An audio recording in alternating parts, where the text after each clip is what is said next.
அஸ்ஸலாமு அலைக்கும் வரஹமத்துல்லாஹி வபரகாத்துஹு. அன்பிக்கினிய சகோதர சகோதரிகளே, பிரமத அன்பர்களே, நண்பர்களே, நபிகளாரின் நற்போதனைகள் தொடர் காணொலியில் பாகம் 21 உரையில் பேச்சுகளில் சிறந்தது அல்லாஹ்வின் வேதம்தான் என்று அல்லாஹ்வின் தூதர் ஸல்லல்லாஹு அலைஹி வஸல்லம் அவர்கள் கூறிய ஒரு செய்தி.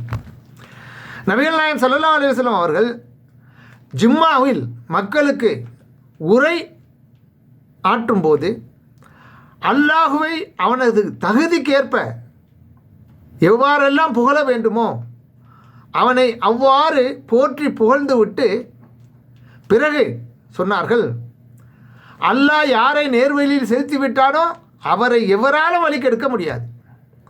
அல்லாஹ் யாரை வழிகேட்டில் விட்டுவிட்டானோ அவரை எவராலும் நல்வழியில் சேர்க்க முடியாது.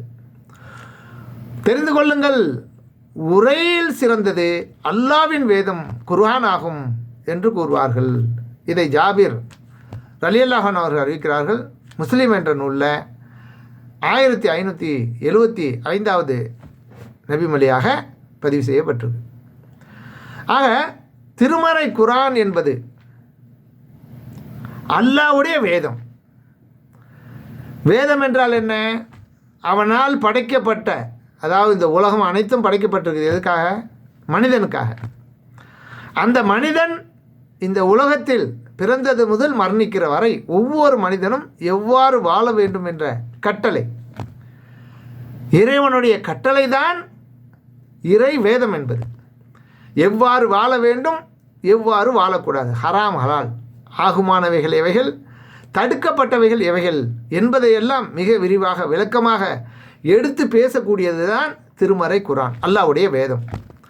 ஆக அந்த அல்லாஹ்வுடைய வேதத்தை மேற்கோள் காட்டி மக்களுக்கு அறிவுரை செய்ய வேண்டும். ஆக அல்லாஹ்வுடைய உரை திருக்குர்ஆன்.